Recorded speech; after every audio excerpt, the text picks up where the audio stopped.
Hey everyone, welcome back. In today's video, I'm going to show you how to optimize your SSD for maximum speed in your Windows computer. So let's show you how you can simply do that. First, you have to come over into your start icon and then you need to search for CMD and run as administrator.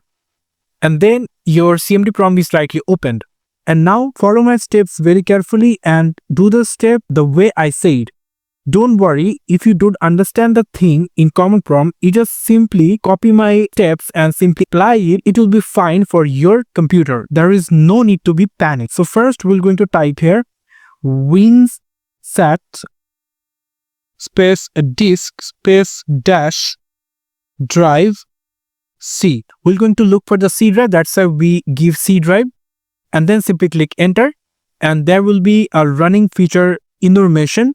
So Windows system is assignment tool is running. It will take maybe some of seconds or maybe minutes. Don't be panicked. So as you can see, there is sequential read speed is 428 MBs and the disk sequential write speed is 2037.57 MBs. And now if I just go for type another prompt called defrag /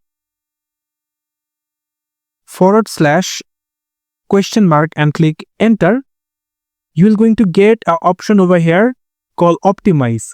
Will perform the proper optimization for each media type. So we're going to run this command. For that, what we can do, we can simply type here defrag space /o space c clone and click enter. After that, you can see it's invoking retime on in C drive and the operation completed successfully. And you get the volume information and the read trim.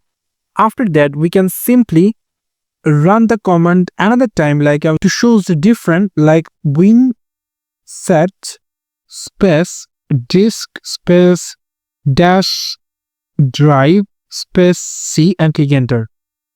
After running this command, we can simply see the changes into the disk sequential read is way up to 491 MBs and the sequential write way up to 2034 MB. If we compare with the disk sequential read, it's only 428 MBs and now it's changed with 491 MBs. And the disk sequential is 2037 before and now it's come with the 2034. It's a little bit decreased, but it's not an issue because I run this program quite a lot of time. That's why it's not showing difference. But if you run it into your computer and if you never run it before, I hope it will going to give you a drastical change or drastical optimization for your SSD. That's it for today. Thank you so much for watching this video. I hope to see you for other videos. Till then, goodbye.